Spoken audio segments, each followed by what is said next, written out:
Welcome to part 3 in this series.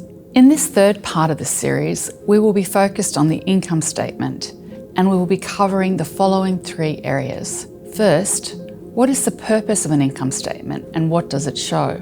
Second, we'll discuss the key components of the income statement, being revenue, expenses, and net surplus or deficit.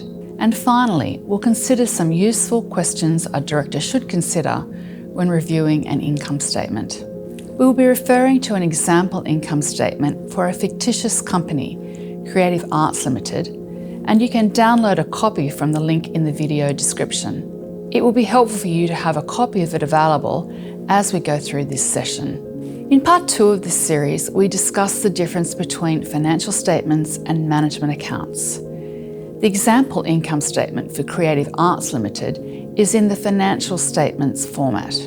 You may know an income statement by other names, such as a statement of profit or loss, a statement of profit and loss and other comprehensive income, or a P&L for short. They are all referring to the same document. So what is the purpose of an income statement and what does it show?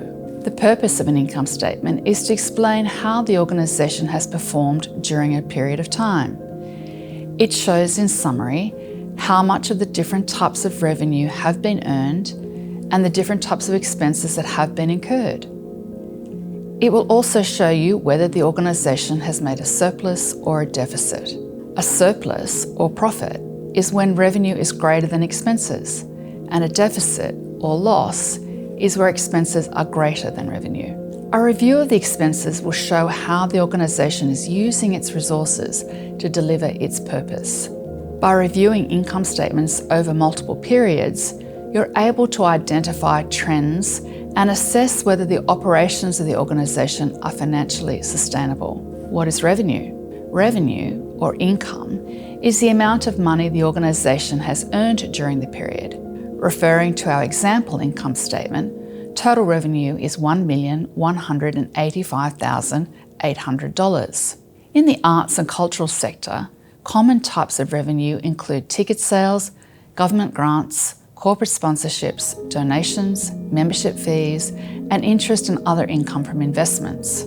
An income statement is prepared on an accruals basis, and the Australian accounting standards have rules around when revenue is recognised in the income statement. There may be a difference between when income is received in cash and deposited into the company's bank account, and when it is recognised as income in the income statement. Some types of income will be earned without any further obligations on the organisation to do or deliver anything. An example of this type would be a regular donation. This income is recognised when received.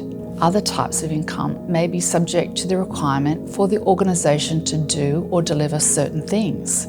For example, an audience member may buy a subscription for a series of performances and pay for the entire subscription up front. In this case, the organisation recognises the revenue as each performance is completed, rather than upfront when the subscriber pays for the subscription.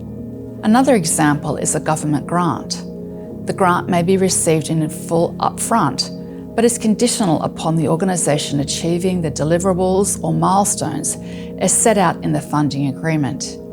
In this case, the grant income would be recognised as each deliverable is achieved. If the organisation has received income in cash and has not yet performed the service or obligation necessary to recognise the income, it's treated in the financial statements as unearned income or revenue received in advance. Revenue received in advance will be recorded as a current liability in the balance sheet until the service or obligation is performed.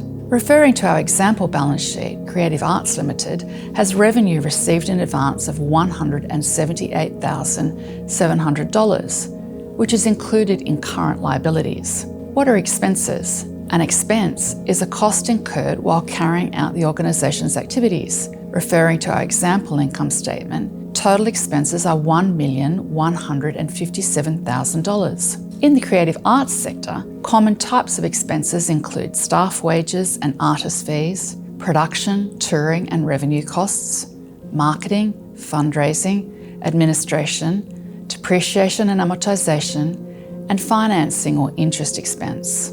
Under Australian accounting standards, expenses are recognised in income statement when they are incurred, which may be different to when they are paid. For example, let's assume Creative Arts Limited has programs printed and delivered on 29 June. The printer provides their invoice with the delivery and it is paid by the company's finance team 2 weeks later. In this example, the expense will be recorded in June in the income statement, even though the payment was not made until July. If certain expenses have been incurred but not yet paid for, this future obligation to pay will be recognised in the current liabilities section of the balance sheet as a trade payable, which is an amount due to a supplier. Referring to our example balance sheet, trade and other payables is $24,800. Subtracting total expenses from total revenue gives the surplus if it's a positive number, or a deficit if it's a negative number. Referring to our example income statement, the surplus is $28,800. The surplus or deficit for a particular year is added or subtracted from the accumulation of all surpluses and deficits since the organisation began and is shown in the equities section of the balance sheet as accumulated surplus. Referring to our example balance sheet, the accumulated surplus is $354,100. A reminder that the example financial statement we've been referring to is in the financial statements format.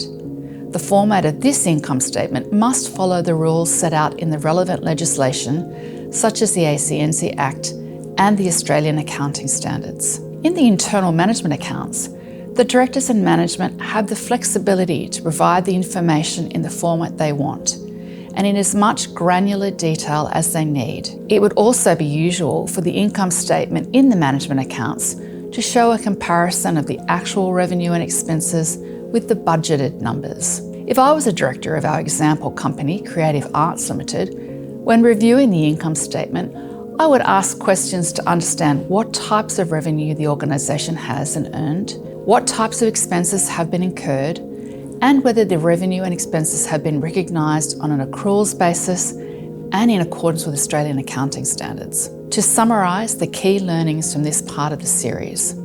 First, an income statement shows how the organisation has performed financially during the period. Second, the income statement shows revenue or income earned and expenses incurred during the period, and whether the organisation has made a surplus or a deficit. Finally, when reviewing an income statement, it is important that a director understands the types of revenues and expenses the organisation has earned or incurred, whether they have been correctly recorded on an accruals basis and in accordance with Australian accounting standards. Part 6 of this series will further explore how a director can read and interpret the income statement and what additional questions they may ask.